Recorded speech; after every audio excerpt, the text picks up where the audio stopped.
d'abord de manifester une allégresse qui m'anime, d'être entouré par d'éminents ou d'éminentes personnalités, à savoir à ma droite l'honorable député Madame Jacqueline et de l'autre côté Maître Djiba.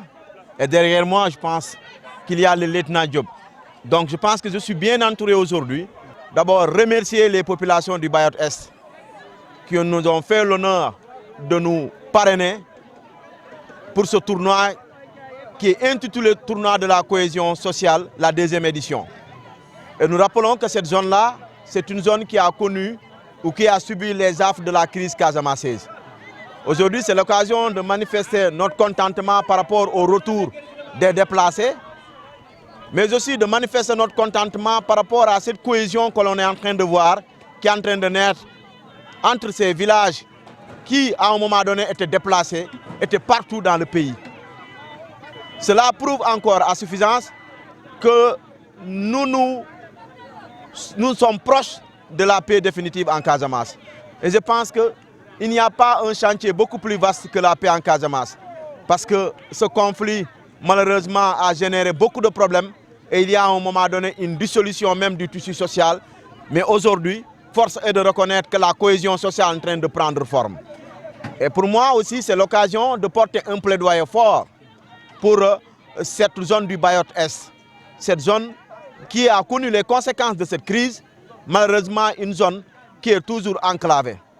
Madame l'honorable députée Jacqueline l'a rappelé tout à l'heure, et c'est l'occasion pour nous encore de la féliciter par rapport à ses plaidoyers, par rapport à ces doléances qu'il pose tout le temps au niveau de l'hémicycle, parce qu'elle représente aujourd'hui le peuple sénégalais. Et ce peuple sénégalais que nous sommes, si nous avons l'occasion de la remercier, on va le faire. Et c'est l'occasion aussi de la remercier et de lui demander de tout faire pour que cette zone aussi, que ces plaidoyers puissent arriver au niveau des instances suprêmes. Et elle a tout à l'heure parlé de l'état des routes. Madame honorable, vraiment, c'était l'occasion. Et l'occasion, on ne pouvait pas trouver une occasion meilleure que celle-ci. Et c'est encore pour nous l'occasion faisant le rallon de vous remercier. De vous remercier par rapport à tous ces pas que vous êtes en train de poser pour cette zone-là.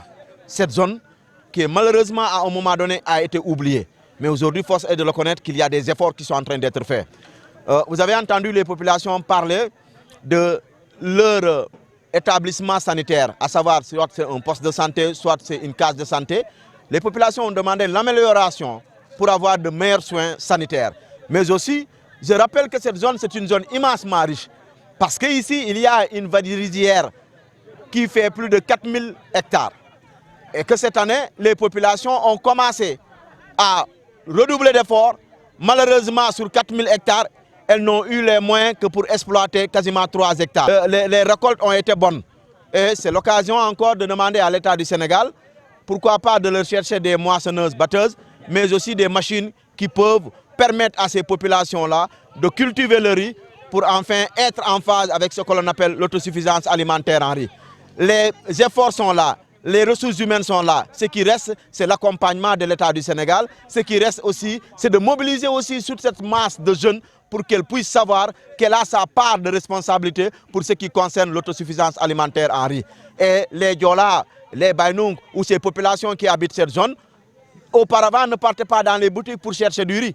Malheureusement, aujourd'hui, elles partent dans les boutiques pour chercher du riz et nous pensons que dans un avenir proche, avec ce que l'on a vu, cette abnégation, cet engagement qu'elles ont, qu'Inch'Allah, elles contribueront à ce que l'on appelle l'effort de l'autosuffisance alimentaire au Sénégal. Évidemment, parce qu'on parle de réconciliation. Quand on parle de réconciliation, forcément, il faut qu'on parle de développement. Parce qu'on ne peut pas réconcilier sans pourtant avoir la sécurité qui est là par rapport à l'armée nation qui est là, à présent par le lieutenant Diop qui est là, qui a ménagé aucun effort d'être venu pour assister à ces tournois, aussi assister à la sécurité de la population de la zone 9 de Bayot-Est. Ça, c'est un grand plaisir et nous remercions beaucoup sur ces gestes qu'il est en train de faire par rapport à la population de Bayot-Est. Alhamdulillah, parce que forcément, donc, on est très content et on est ravis de voir les jeunes qui jouent sans insolence. Et c'est des jeunes qui aiment vraiment ce qu'ils font. Donc nous pensons aussi, ce que Madiagne vient de dire tout de suite, de pouvoir créer une entité de foot pour pouvoir plus pousser les jeunes de la commune de Niassia, surtout, pour qu'ils puissent aller à l'avant. Parce que l'honorable l'a bien dit tout à l'heure, donc eux, ils peuvent devenir des Sadio Mané de demain. Donc c'est avec cette geste-là qu'ils peuvent devenir des grands joueurs. Vous savez, aujourd'hui, cette journée m'a beaucoup marqué. Depuis plusieurs moments, je demandais à ces populations de faire une cohésion sociale. Et ils viennent de le prouver aujourd'hui. Et là, je dis déjà qu'ils ont marqué un grand point. Et pour qu'il y ait cette cohésion sociale, il faut que les familles soient stables. Stables parce qu'ils doivent vivre avec leurs époux, ils doivent vivre avec leurs enfants. Et c'est de là que je demande solennellement à l'excellence, le président du Sénégal, M. Bassirou Diomaye Faye, de donner une grâce à René Capain Bassène. Je le lui demande solennellement. Si je suis là jusqu'à ces moments, 16 heures, c'est parce qu'il y a quand même de dignes fils et des femmes qui sont là en train de se donner corps et âme. Je demande aussi aux autorités de vraiment les aider à avoir des pistes accessibles. Parce que les pistes ne sont pas accessibles du tout.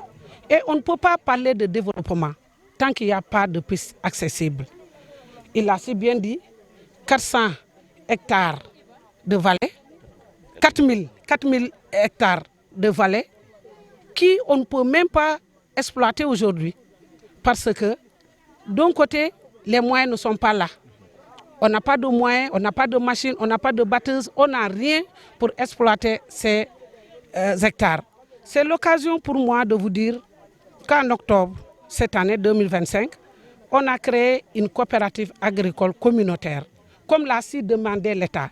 Et j'interpelle le ministre de l'Agriculture de venir faire un tour ici, dans cette commune, car il verra de quoi exploiter et soutenir ces hommes qui sont là, en train de se battre nuit et jour.